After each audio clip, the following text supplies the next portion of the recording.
I'm Aislinn Green, and this is Unpacked, the podcast that unpacks one tricky topic in travel each week.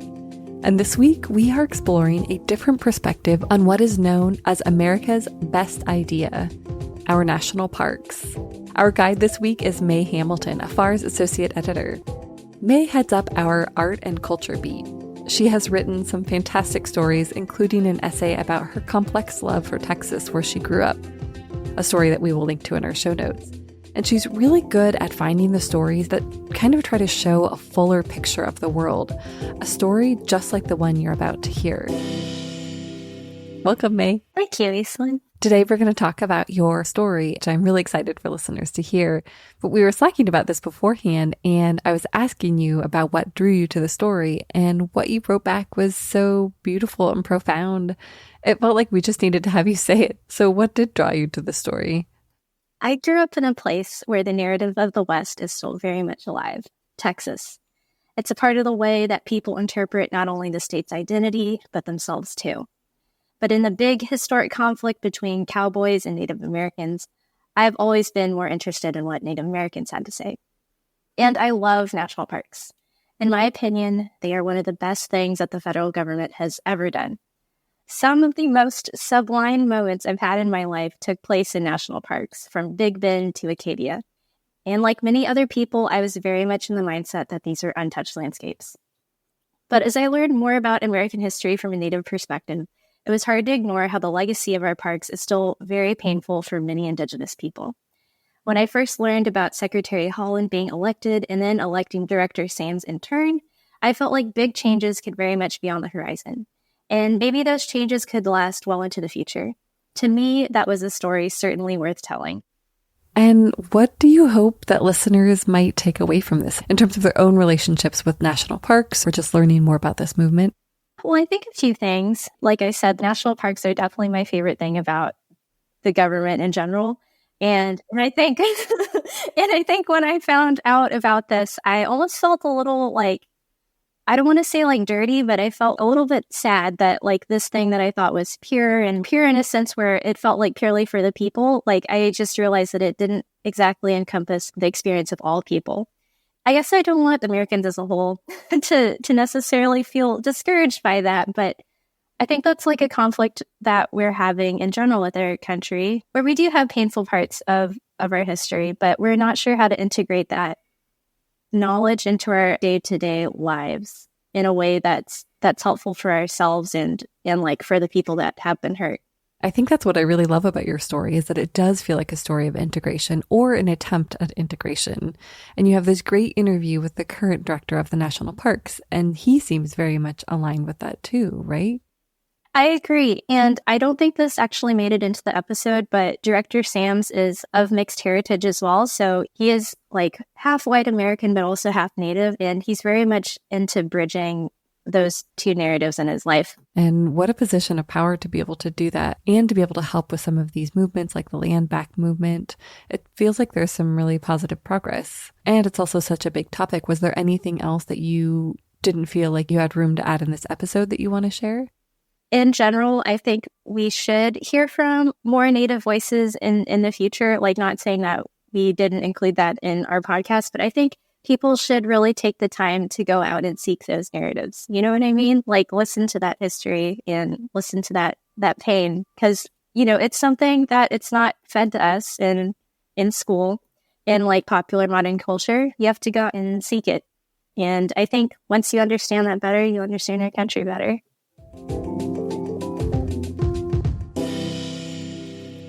Yellowstone, Yosemite, Acadia, Big Bend. Roughly 300 million people visit America's national parks per year. They are arguably the country's most beloved treasures. They have the power to instill wonder, inspire awe, and help people feel closer to the natural world. You're 4 years old and you're standing at the precipice of the Grand Canyon. You can't help but be awed by nature and how the canyon was created over thousands of years. That's Charles F. Chuck Sams III, the current director of the National Park System. Sams is also Cayuse and Walla Walla and an enrolled member of the Confederated Tribes of the Umatilla Indian Reservation in Northeast Oregon. He grew up visiting the national parks, and he loves them as much as anyone else. But even as a kid, he knew something was wrong with the origin myths of our national parks. Growing up and seeing the part that was missing out of that story was how they ended up taking land from people who were not only just occupying the land, but actually had cultivated, owned, and oversaw the land for thousands of years. Before they were displaced and even killed to make room for settlement, Indigenous people were careful stewards of the land. What is now known as the United States was never an untouched wilderness. Controlled burns were done to eliminate undergrowth and to open pasture land for animals like deer. Oak and chestnut orchards were sown and managed for acorns. Many tribes were nomadic and understood the environmental dangers of overhunting or overfishing in one particular area. Director Sams has a deep cultural belief that Native peoples should again be stewards of America's landscapes. As I understand it, growing up on the Umatilla Indian Reservation, we as a people were created from the flora and fauna. My skin comes from the hide of elk, my eyesight comes from eagle, my hearing comes from the owls. Director Sams says each of these gifts are what make up the Umatilla. And in return, we are the protectors and preservers of both flora and fauna by stewarding those resources, not just for ourselves, but for the next 7 generations to come. That stewardship is something that Director Sams and many others are fighting to bring back. We want to incorporate tribal expertise and Indigenous knowledge in the federal land and resource management. As we manage these federal lands and waters, we want to do so in a manner that seeks to protect treaty rights, religious practices, subsistence uses, and cultural interests for federally recognized tribes across the United States. This concept is called co-management. Basically, tribes and the government would work together to co-manage national parks and make sure that the tribes have access to the resources they need to adequately take care of the land. It's a key part of several changes that are happening at the federal level. The push for change all began with the land back movement. The sentiments that gave rise to the modern-day land back movement started more than 500 years ago when Native peoples first came into contact with colonizers and conquistadors. But in 2018, Arnell Tailfeathers of the Kainai tribe of the Blackfeet Confederacy of Canada coined the term land back on an Instagram post, and the phrase took off like a rocket. A couple of years later, in 2020, the Indigenous organization NDN Collective launched a land back manifesto that called for the reclamation of everything stolen from the original peoples. Their terms include things like agency over tribe self-governance, education, language, and perhaps most importantly, their right to land. In 2021, President Biden appointed Deb Haaland, a registered member of the Laguna Pueblo tribe, to be the Secretary of the Interior. She's the first person of Native American descent to hold the position. Haaland has done a number of much-needed things. There's now a new branch of the Bureau of Indian Affairs, which is solely dedicated to investigating the murders and disappearances of Native people. And she's also started an initiative that's researching and documenting the abuse that occurred in residential schools. In December 2021, she swore in Director Sams as the 19th Director of the National Park Service. He's also the first person of Native descent to hold his position. And then, in September 2022, Haaland issued Joint Secretarial Order 3403. It sounds totally dry and bureaucratic, I know, but it has the possibility to be a game changer. The order explains how the Department of the Interior and the Department of Agriculture will strengthen tribal co-management efforts of federal lands and waters. That also includes national park land, all 85 million acres of it. And through that order, the National Park Service has committed to identifying and increasing co-management through opportunities between the parks and Native communities. Under 3403, we are charged with the highest trust responsibility to protect tribal interests and further our nation-to-nation relationship with tribes so that they are able to bring their Indigenous knowledge to the table in helping manage these spaces, either through co-stewardship and where there are legal opportunities to do so through co-management. The relationship between Native communities and the national park system has always been tense. And while some in those Native communities are optimistic, they are also skeptical as to how much the new order can accomplish. To many tribes, the land that national parks are on are sacred and hold special meaning. There's also often game or plants on these lands that tribes have used for thousands of years for ceremonial purposes or for medicine. Plants like Pipsissewa, a flowering herb that grows on Mount Rainier. We use it for medicine for our liver and our kidneys. It's like a drink. That's Hanford McLeod, a member of the Nisqually Tribal Council, whose ancestral lands stretch from Olympia, Washington to Mount Rainier. Since the 1980s, the Nisqually tribe has butted heads with park rangers about collecting Pipsissewa. Even one of his aunties ran into trouble in the past.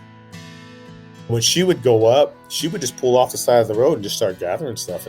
And the rangers came in, they would tell her, "Ma'am, you can't gather." And she'd be like, "I've been coming here as a little girl and you can't." And then she would argue with them, literally have to stand there in a road and argue with this park ranger who was ready to arrest her. McLeod is cautiously optimistic about the new proposals. He sees these agencies as being possibly more sincere than ever before. Director Sams agrees. There is a deep hunger within the National Park Service that I've seen that I was really surprised about. We have over 424 national parks, monuments, and memorials across the United States, encompassing 85 million acres of land. Right now, over 20% of them are engaged in some way with tribes and conversations about Indigenous ways of knowing and how we can bring those practices and understanding of tribal science together with modern science, if you will, and merge those so that we can protect these places, especially as we face climate change. The hope is that, with Secretarial Order 3403, that even more parks will work in unison with tribes to manage parks. Indigenous knowledge will be used to help care for the land while allowing Native communities access to resources and the land itself.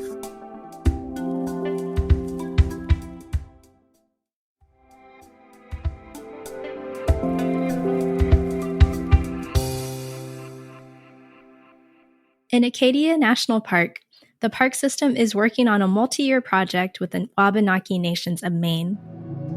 They're once again gathering sweetgrass, a cool season grass that's traditionally used for smudging and basket weaving, after a nearly 100-year ban. Gathering rights for tribes weren't really formalized until 2016. In New York, the Statue of Liberty National Monument and Ellis Island have cooperative agreements in place with the Stockbridge-Muncie Community Band of Mohicans, the Delaware Tribe of Indians, and the Delaware Nation. Together, they will create displays that will help visitors better understand these parks from an Indigenous perspective. Tribal consultation has also been used to beautify Liberty Island with native plants. And Mount Rainier National Park is currently working with the Nisqually tribe. For the past 5 years, Nisqually tribe members have been researching 3 species of plants that the tribe has long harvested. Their findings will be jointly presented by the park and the tribe. The report will offer recommendations on how to gather herbs in a way that minimizes its impact on the plants themselves. But for many tribes, the goal is not exactly to co-manage the land, it's to co-steward it. At least that's the case for Tracy Rivas, a member of the Muskogee Creek Nation and the Yuchi people.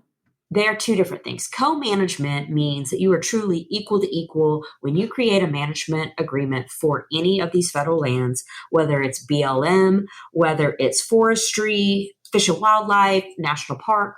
Stewardship refers a lot to, we know that there are people who take care of that land.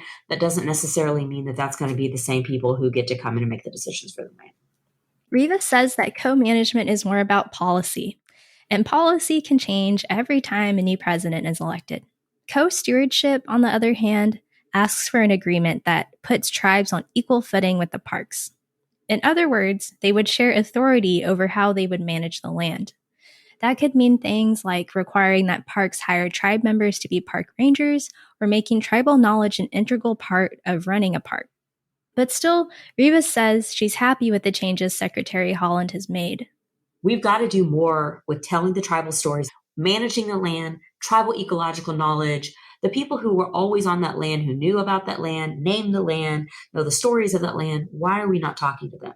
So that is what she's bringing in and saying, look, why are we ignoring Indian country? This co-stewardship agreement, which is incredible, is directing other agencies to say, go back and talk to the tribes, make sure that there's a cooperative agreement with the tribes. Quit battling the tribes, bring them into the conversation. Rivas was born in Oklahoma, but that's not where her tribe is from originally. The Muskogee Creek tribe's ancestral homelands encompass southern Tennessee, much of Alabama, western Georgia, and parts of northern Florida.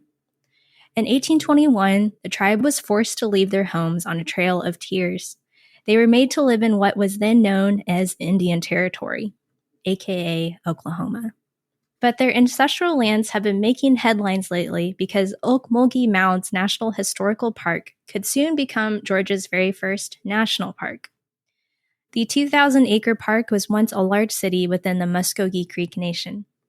There are 7 mounds there, which were used as funerary sites and for other ceremonial purposes. But before it came under the protection of the national government, Okmulgee Mounds was the site of all sorts of land abuse. That's right. There's a story of what happens to the land. You know, the railroad comes and desecrates a burial mound in 1840s. It becomes a cotton farm and becomes a slave plantation. They clear cut it. It became a motorcycle track. But when they cut through the mounds for the train, which is still there today, there are bones flying everywhere. There's you know that there's something here. You went directly through a burial site.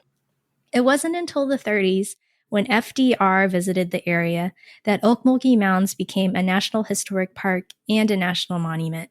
He used the Antiquities Act to create the national monument. And when he did that, that is also what triggered the largest archaeological dig in the U.S., which is at Okmulgee. 2.5 million artifacts were recovered. Despite the decades that they've been away, the Muskogee Creek Nation's ties to this land are still as strong as ever, and for several reasons. Number one, our ancestors are buried here. We've got to make sure that they are protected and where they remain it remains sacred, and then making a way for the future of the nation, for those who have yet to come. We care about that, one, because our artifacts and our people are here, but also because our fires came from here. What make us who we are in our ceremonies that we still have today are our fires. At the heart of every one of our towns and of these mound sites, of these villages, we had a fireplace. Those tribal towns, those Dawas, had fires. Those fires went with us to Oklahoma. Rivas says as the nation kept getting moved from place to place, they would take those burning coals. They still burn today in Oklahoma. We have 16 fires that still remain today. And those fires came directly from these lands.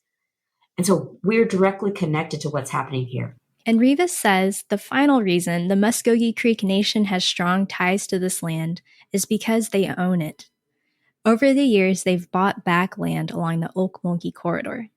No one gave us this land. We actually had to come in and buy it ourselves. So we own land in this corridor where we continue to be a part of this community. There is a possibility that a future co-management agreement with the park system could further strengthen their relationship with Okmulgee Mounds.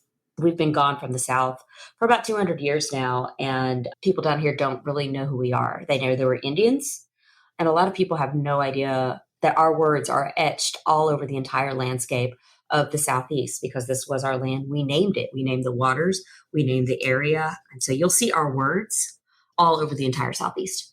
In addition to returning land back to its original owners, there's also the hope that Joint Secretarial Order 3403 could help mitigate one of the biggest existential threats of our lifetime, climate change.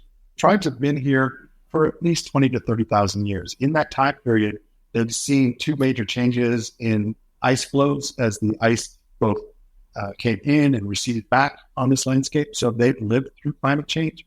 So understanding what that may have looked like from their perspective through their oral tradition and stories, to be able to bring that knowledge forward so that we can figure out what adaptation and resiliency would look like. Hanford McLeod of the Nisqually Tribal Council agrees. There's always this harmony of Mother Earth and this language, this internal language we no longer listen for, or I should say, hear for. We listen, but we don't hear it. And when you listen, you will hear your ancestors talk to you about, not about how it was, but it's about how it needs to be. So at the end of the day, Secretarial Order 3403 is meant to help right some of American history's biggest wrongs. And in the end, maybe it'll be better for all of us.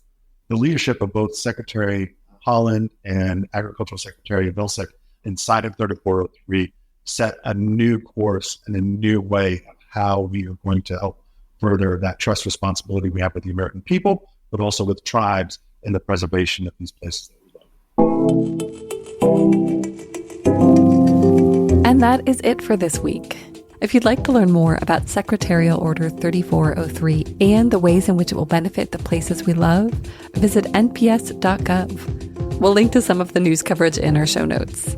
And you can follow Mae Hamilton on social media at @bymayhem, and be sure to follow her byline on afar.com. To learn more about the Okmulgee National Park and Preserve Initiative, the project that Tracy Rivas is working on, visit okmulgeepark.org. And finally, to learn about the Nisqually Tribal Council, visit nisqually-nsn.gov. We'll see you next week.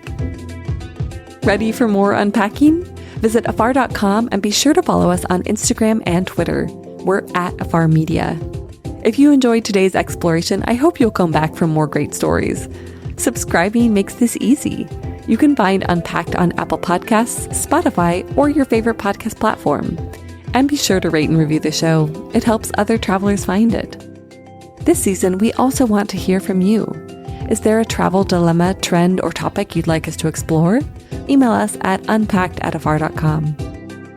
This has been Unpacked, a production of Afar Media. The podcast is produced by Aislinn Green and Nikki Galtaland. Music composition by Chris Collin. And remember, the world is complicated. We're here to help you unpack it.